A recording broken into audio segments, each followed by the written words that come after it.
අංක 1 යුනිට් 3 වලින් ඇහෙන එස්සේ එක. ජීවය ආවීමට පෙර පෘථිවියේ පැවති ජෛව රසායනික පරිණාමයට අනුව ජීවයේ සම්භවයේ සිදුවීම හා වර්තමානයේ පවතින ජෛව විවිධත්වය දක්වා ක්‍රමිකව පරිණාමය වූ ආකාරය සැකවින් විස්තර කරන්න. එතකොට මෙන්න මේ පොයින්ට් ටික එන්න ඕනේ. අවුරුදු බිලියන 4.6කට පමණ පෙර පෘථිවිය හා සෞරග්‍රහ මණ්ඩලයේ ඇති අනෙක් ග්‍රහලෝක බිහි වී ඇත. සෞරග්‍රහ මණ්ඩලයේ ආරම්භයේදී පෘථිවියේ විශාල පාෂාණ හා අයිස් කුට්ටි ගැටෙමින් පැවතිණි. මුල්ම පෘථිවි වායුගෝලයේ ජල බාෂ්ප වලින් ග්‍රහණ වූ අතර ඔක්සිජන්ද ස්වල්ප ප්‍රමාණයකින්ද ගිනිකතු පිපිරීමෙන් නිදහස් වූ නයිට්‍රජන් හා නයිට්‍රජන් බල oxide, carbon dioxide, methane, ammonia හා හයිඩ්‍රජන් යන වායූන්ගින්ද සමන්විත විය. ඉන්පසු උදාසීන වායුගෝලය ඔක්සිහාරක වායුගෝලයක් බවට පත්විය. පසුව පෘථිවිය සිසිල් වීමේදී ජල වාෂ්ප ඝනීභවනය වී සාගර සෑදිනි. හයිඩ්‍රජන් වලින් විශාල කොටසක් අභ්‍යවකාශයෙන් නිදහස් විය. ගෙනිකතු පිපිරීම, අකුණු ගැසීම, අධික පාරජම්බුල කිරණ, ජලතාප මංකඩ විවර, ශාරීය මංකඩ විවර සමග පෘථිවියේ පැවති ඔක්සිහාරක වායුගෝලයේ පෘථිවිය මත ජීවයේ සම්භවය සඳහා අත්‍යවශ්‍ය වූ සරල කාබනික අණු සංශ්ලේෂණයට හිතකර විය. සරල කාබනික අණු බහු අවයවීකරණයෙන් ප්‍රෝටීන, නියුක්ලේයික අම්ල වැනි මහා අණු සෑදිනි. ස්වයං ප්‍රතිවර්ත වන කාබනික අණු සෑදීම නිසා පෘථිවිය මත ජීවයේ සම්භවයට හැකි විය. දැන් අපි සාකච්ඡා කරන්නේ B එක. ඒ කියන්නේ ජෛව රසායනික පරිණාමයට අනුව ජීවයේ සම්භවයේ සිදුවීම හා වර්තමානයේ පවතින ජෛව විවිධත්වය දක්වා ක්‍රමිකව පරිණාමය වූ ආකාරය තමයි සැකවින් විස්තර කරන්න හදන්නේ. ආදි පෘථිවියේ පැවති වායුගෝලීය ස්වභාවය මගින් අකාබනික අණු වලින් ඇමයිනෝ අම්ල, නයිට්‍රජනීය භස්ම වැනි කුඩා කාබනික අණු වල අජෛව සංශ්ලේෂණය සඳහා පහසුකම් සැලසීම. කුඩා කාබනික අණු බහුයවයවීකරණය වීම මගින් කාබනික මහා අණු නිපදවීම. කාබනික මහා අණු පටල තුළ ඇසිරීමෙන් ප්‍රාග්සෛලය බිහිවිය.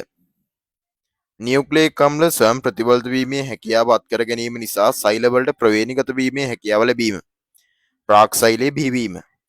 කාබනික අණු වලින් සමන්විත ද්‍රාවණයන් ලෙස පැවති ආදි සාගරය ආදි සූපයක් ලෙස තිබී ඇති අතර ඉන් ජීවයේ බිහිවන්නට ඇතැයි යන මතය හැල්ඩේන් විසින් යෝජනා කරන ලදී. ගෙනිකතු ආශ්‍රිත වායුගෝලය හා ශාරීය මංකඩ විවරවලට අදාළව ගෙනිකතු ආශ්‍රිත වායුගෝලය හා ශාරීය මංකඩ විවරවලට අදාළව මෑත කාලයේදී සිදු කළ අධ්‍යයන මගින්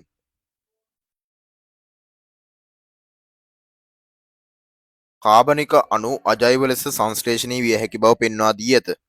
කාබනික අණුවල අනෙක් ප්‍රභවයන් ලෙස උල්කාපාත සඳහන් කළ හැකිය. ලිපිඩ වලින් බට වූ ආශේකා තුළට RNA ගොනුවීමෙන් ප්‍රාග්සෛලය බිහි වී ඇත. ප්‍රාග්සෛලයේ එන්සයිම උත්පේරිත ක්‍රියාවලි වර්ධනය, ප්‍රතිවර්තය හා පරිණාමය යන හැකියා දක්නට ලැබුණි. මුල්ම ජාන හා එන්සයිම ලෙස ක්‍රියා කර ඇත්තේ RNAය. එබැවින් RNA අණු වලට ප්‍රතිවර්ත වීමට හැකි විය. ආදිසූපයේ තිබූ වෙනත් අණුද ප්‍රාග්සෛලයට එක් වී ඇත. ආශේකා සංඝටනයේදී පටලයට ලිපිඩ ඒකරාශී වීමෙන් සෛලය වර්ධනය වී තිබේ. සෛලයේ ප්‍රමාණයට වඩා විශාල වූ විට RNA අඩංගු ප්‍රාග්සෛල දෙකක් බවට බෙදී ඇත. ප්‍රභා සංශ්ලේෂක ජීවීන්ගේ බිහිවීම. වර්තමානයේ සයිනෝබැක්ටීරියා නමින් හඳුන්වනු ලබන පළමු ප්‍රභා සංශ්ලේෂක ජීවීන්ගේ පොසිල වසර බිලියන 2.7කට පෙර බිහි වූ ඒවා වේ. ප්‍රභා සංශ්ලේෂණයේ ප්‍රතිඵලයක් ලෙස යකඩ අයන ඔක්සිකරණය විය.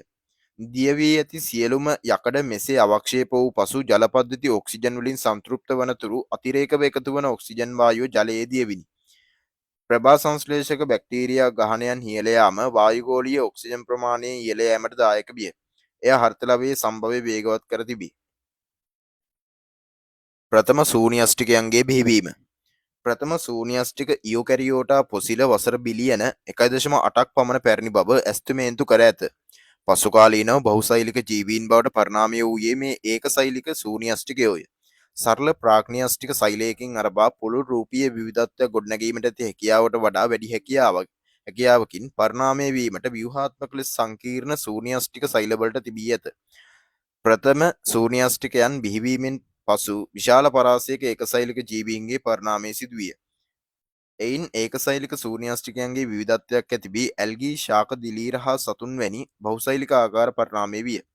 රතුවැල් ගාවන්ට සමාන දැන්ට දන්නා පැරණිම ප්‍රතිෂ්ඨාවන්ගේ පොසිල වසර බිලියන 1.2ක් පමණ පැරණිය. ශූන්‍යෂ්ටිකයන්ගේ විවිධාංගීකරණය. වර්තමාන සත්වවංශ බහුතරයේ බිහි ඇත්තේ පේලියෝසෝයික යුගයේ මුල් කාලයේදීය. ෆොරිෆෙරා, ස්පොන්ජීන්, නිඩාරියා කියන්නේ නිඩාරියා කියන්නේ මුහුදු වැනි මිනිහා බන්දු, නිඩාරියා හා මොලුස්කා ඇතුළත් බොහෝ සත්ව කාණ්ඩ බිහිවන්නේ පසු පෝර්රෝසෝයික අවධියේදීය. DNA විශ්ලේෂණයට අනුව ස්පොන්ජීන් පරිණාමය වී ඇත්තේ වසර මිලියන 700කට පමණ පෙරදීය. ආත්‍රපෝඩාවන්ගේ පූර්වජයන් කෝඩේටාවන් හා වෙනත් සත්ව වංශ බිහි වී ඇත්තේ වසර මිලියන 670කට පමණ පෙරදීය. සතුන් පාරිභෝගිකයන් ලෙස ඇල්ගී හෝ ශාක මත යැපීම ආරම්භයත් සමග මුල්ම ආහාර දාම ආරම්භ වූ අතර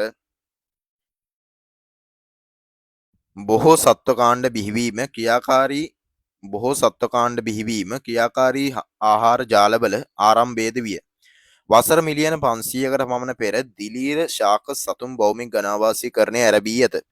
භෞමික ගණාවාසීකරණය වූ ශාක ජලය හා කංජ පරිවහනයට සනාලපටකද ජලහානිය වැළැක්වීමට ජලයට අපාරගම්‍ය ඉටිමය ආවරණයක්ද ඇති කරගන්නා ලදී. විශාල ශාක බිහිවීමත් සමගම ඒවා කද මුල් හා පත්‍ර ලෙස විභේදනය වීම ඇරඹීම හා විවිධාංගීකරණය වීම වසර මිලියන 380කට පමණ පෙර සිට සිදුවිය. ශාක හා දිලීර භෞමිකව ගණාවාසීකරණය වූයේ එක්ව එකිනෙක සමග අන්තර්ක්‍රියා කිරීමෙනි. භෞමිකව ජීවිතය ආරම්භ කළ මුල්ම සත්ව කාණ්ඩය ආත්‍රපෝඩා විය. ආත්‍රපෝඩාවෝ කියන්නේ කෘමීන් හා මකුළුවෝ තමයි ආත්‍රපෝඩාවන්ගෙන් මුලින්ම සත්ව කාණ්ඩය කියන්නේ භෞමිකව ජීවිතය ආරම්භ කළ සත්ව කාණ්ඩය උනේ. භෞමිකව ජීවිතය ආරම්භ කළ මුල්ම සත්ව කාණ්ඩය ආත්‍රපෝඩාවෝ විය. ඒ කියන්නේ කෘමීන් හා මකුළුවෝ. දැන්ට වසර මිලියන 365කට පෙර බිහි වූ මුල්ම සිව්පාවා පරිණාමය වී ඇත්තේ කණ්ඩික වරල් සහිත මත්ස්‍යයන්ගෙනි.